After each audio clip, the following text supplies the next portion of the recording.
आप सभी को महाशिवरात्रि की बहुत बहुत शुभकामनाएं।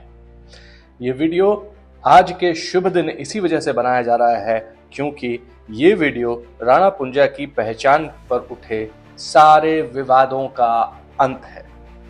राणा पुंजा के वंशजों ने स्वयं हमें पानरवा ठिकाने से यह वीडियो भेजा है जहां से राणा पुंजा अपने इलाके पर राज किया करते थे। और आजकल जो ट्रेंड चला है कि कोई भी उठ के किसी का भी वंशज होने का दावा करने लगता है, उसके लिए भी ये वीडियो है कि आखिर असल में किसी के वंशज होते कैसे हैं, रहते कहां हैं, उनके कुनबे के शादी विवाह कहां होते हैं। आप ये वीडियो अंत तक जरूर देखें।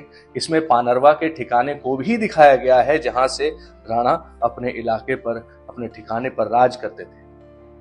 अब आप राणा पुंजा के वंशज भंवर परीक्षित सिंह सोलंकी को सुनने जा रहे हैं, वो वीडियो देखने जा रहे हैं जो उन्होंने खुद हमारे लिए भेजा है।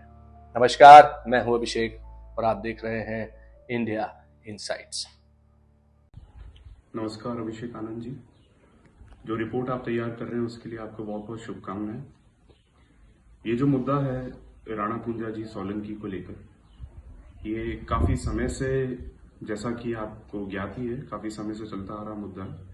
और इसको लेकर जो विवाद है वो राजनीतिक पहलू से थोड़ा सा ज्यादा मजबूत हो चुका है और ज्यादा प्रचलित हो चुका है। इसको लेकर अगर सबसे पहले जो आपत्ति है वो परिवार, जो पानरवा राज परिवार है, वो तो समय समय पर दर्ज करवाता ही रहा है। साथ ही में मेवाड़ जो दिवंगत महाराणा साहब महेंद्र सिंह जी हैं, उन्होंने भी इसको लेकर अपनी आपत्ति कई बार दर्ज करवाई। सबसे पहले 1989 में मोती मगरी उदयपुर पर बेलू राजा राणा पुंजा करके एक मूर्ति लगाई गई थी, जिसका विरोध बलवंत सिंह जी मेहता ने किया था, जो संविधान निर्मात्री सभा के सदस्य भी रहे हैं और मेवाड़ प्रजामंडल से भी जुड़े रहे हैं और काफी विख्यात नाम है। उन्होंने कहा था कि मैंने अपना पूरा जीवन ही भीलों की सेवा के लिए दिया है, तो मैं चाहता हूं अगर कोई मूर्ति लगानी है तो वाकई किसी भील योद्धा की लगाई जाए, ना कि किसी राजपूत योद्धा की। इससे जो एकता और सद्भावना मेवाड़ की प्रजा के अंदर है, उसमें कहीं ना कहीं उसमें खलल पड़ेगा और उसके दो टुकड़े हो सकते हैं। एक वैमनस्यता इसमें फैलती हुई उनको नजर आई थी और यही हुआ। उन्होंने जब आपत्ति दर्ज कराई तो तत्कालीन जो उस समय के प्रधानमंत्री थे राजीव गांधी जी, उन्होंने मणिशंकर अय्यर की जांच कमेटी भेजी और ये पाया गया कि राणा पुंजा जी एक क्षत्रिय योद्धा है। वहां से ये शब्द हटा दिए गए, लेकिन ये सोचने की बात है कि कुछ समय बाद वो शब्द वहां पर पुनर्स्थापित कर दिए गए। तो इसके पीछे कौन ऐसी शक्तियां हैं जो ये काम कर रही है? अब आप मेवाड़ का अगर मोनोग्राम भी देखते हैं, उसमें एक तरफ एक राजपूत और एक भील सैनिक है। वो इसलिए है कि मेवाड़ का जो गजट है 1935 का, जो भूपाल सिंह जी के समय लिखा हुआ है सर सुखदेव GCSI द्वारा, उसमें साफ मेंशन है कि in the battle of Haldi Ghati Bhils and Rajputs shed their blood ungrudgingly against their struggle with the Mughals, so they find their place in the state crest। जिसका मतलब है राजपूत और भीलों ने साथ में मिलकर अपना खून बहाया था मेवाड़ की रक्षा के लिए, इसलिए उन दोनों को ही वहां जगह दी गई। तो ये एकता का परिचय। अब उस एकता में से भी कुछ लोगों ने एक मतलब निकाल दिया है कि एक तरफ राणा पुंजा, एक तरफ महाराणा प्रताप। आप बताइए ऐसा कौन सा मोनोग्राम होगा जहां दो राजाओं को वहां खड़ा किया? वो एक प्रतीक है, वो सिंबल है, वो उसमें अपने आप में पूर्ण नहीं है। वो कुछ कहना चाह रहा है वो सिंबल, उस चीज को समझने की बजाय अगर हम उस एकता को खंडित करेंगे तो ये हमारी तरफ से बहुत गैर जिम्मेदाराना चीज है। दूसरी बार 1997 में पानरवा में निजी खाते की जमीन के ऊपर प्रशासन द्वारा, उस समय तत्कालीन मुख्यमंत्री राजस्थान के भैरव सिंह जी शेखावत थे, उनके समय एक मूर्ति स्थापित करने की योजना बनी, उसका भी विरोध किया गया। उसमें मेवाड़ क्षत्रिय महासभा के सदस्य लोग, पानरवा राज परिवार अभिदाता हुक्म राणा साहब मनोहर सिंह जी पानरवा और कई लोग, जिसके अंदर छत्तीसी बिरादरी के लोग थे, सभी ने इसको विरोध दर्ज कराया और वो काम रोका गया।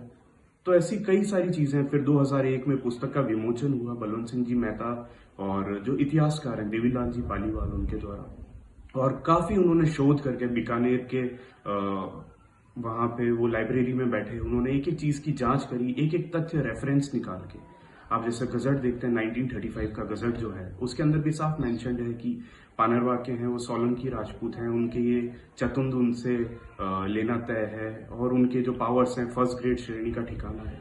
जब सारी चीजें तथ्य होते हुए, आज एक घराना होते हुए, यहाँ पे हर चीज के कागजात मौजूद होते हुए, ये जो राजनीति चल रही है ये बहुत तुच्छ राजनीति है। अगर माने तो राजनीति सिर्फ 3 चीजों की होनी चाहिए, रोटी, कपड़ा और मकान। ये जब से इस देश में जाति की राजनीति होने लगी है तो हम बहुत एक गलत दिशा में आगे बढ़ रहे हैं। ये जो पानरवा का क्षेत्र है काफी शांति के लिए जाना जाता है। हमारे खेतों में जो काश्तकार हैं उनमें से 90% आदिवासी है। लेकिन आज बड़े दुख की बात होती है कि कहीं ना कहीं इस मोबाइल के कनेक्टिविटी से वो भी इस चीज के इन्फ्लुएंस में आ रहे हैं। तो कहीं ना कहीं ये जो मन मुटाव एक लोगों में आ रहा है उससे अपनायत खत्म होती जा रही है, एक अपनापन खत्म होता जा रहा है। और ये सोचने का और विचार करने योग्य बात है। अभी हाल फिलहाल जो राजसमंद से, नाथद्वारा से जो सांसद हैं, जो विधायक हैं, माफी चाहूंगा, महाराणा साहब विश्वराज सिंह जी, उन्होंने भी अभी अपने इंटरव्यू में एक जो उन्होंने दिया उसमें उन्होंने कहा कि पानरवा में तो सोलंकी है। अब ये राणा पुंजा, और अगर वाकई में कोई जानना चाहता है तो आप असली तथ्यों पे जाएं, गूगल पे जाके ना सर्च करें, क्योंकि गूगल में कोई भी घर बैठे हो उसमें चेंज कर सकता है। और मीडिया के पास एक बहुत बड़ी जिम्मेदारी है, एक पावर है, पावर के साथ जिम्मेदारी आती है। तो जिम्मेदारी यह है कि सही तथ्य लोगों तक पहुंचे और ऐसी तुच्छ छोटी जाति को लेकर राजनीति ना हो। यदि राजनीति हो तो इसलिए हो कि किसी के घर में राशन पहुंच रहा है या नहीं पहुंच रहा है, किसी के बच्चे स्कूल जा रहे हैं या नहीं जा रहे हैं। राजनीति इस चीज को लेकर नहीं होनी चाहिए कि वो ये थे, वो इस जात से आते हैं, वो उस समुदाय से आते हैं, तो उस समुदाय का वोट पूरा हमको चाहिए। रही राणा पुंजा जी की बात, तो हमारे पास पूरी वंशावली है। अनिलवाड़ा पाटन से आए हुए हैं, जो सिद्धराज जय सिंह जी हुए थे उन्हीं के वंशज हैं, चालुक्य वंशी हैं। पूरा बही खाता पड़ा हुआ है। जो टोंक में दाखिया गांव है, बड़ुओं ने पूरी पोथियां इकट्ठी कर रखी है, उसके अंदर सब जानकारी ली थी। एक शिलालेख मिलता है जो हल्दीघाटी के समय में, उसमें साफ मेंशन्ड है कि राणा पुंजा जी की गोत्र क्या है, उनके पुत्र का नाम, उनके पिता का नाम, उन्होंने क्या कार्य करवाए अपने जीवन काल में, उनके उपनाम क्या क्या है, गौ, ब्राह्मण, पालक, और सब चीजें उसके अंदर मेंशन है। तो इस चीज को बहुत जिम्मेदारी के साथ और गहराई के साथ अध्ययन किया जाए। और मैं यही चाहता हूं कि लोगों तक सही जानकारी पहुंचे। और एक महात्मा, मानता हूं वो किसी जाति से नहीं आते, वो सभी के होते हैं, लेकिन अगर वो सभी के होते हैं पर उनको वो जिस जाति से हैं उसका आदर किया जाए, उसका सद्भाव किया जाए।